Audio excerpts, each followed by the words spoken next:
казаки, мы величайший народ. Мы величайший народ человечества. Это всегда нужно знать. И казахи появились не во времена, когда появилось казахское ханство, и их организовали Керей и Жанибек. Мы народ, который идет дальше, с глубины, с 1 века нашей эры. Мы назывались в разные века по-разному. Мы были сейчас казаки, кайсаки, мы были агузами, мы были алшинами, мы были половцами, мы были печенегами, мы были дешта-кыпчаковцами, мы были найманами, мы были дулатами. Это все мы были саками, скифами.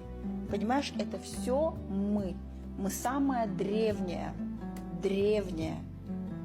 даже не нация, а древний человеческий род, который берет свое начало из начал всех начал.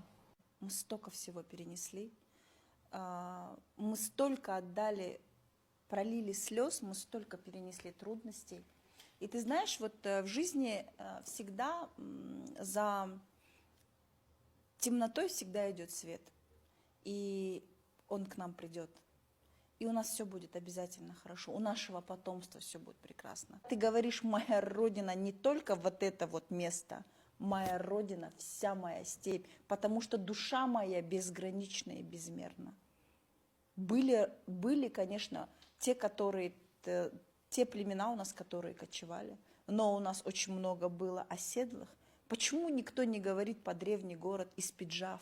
Почему не рассказывают про историю древнего Тараза? Почему не говорят про Отрар и про самую ценнейшую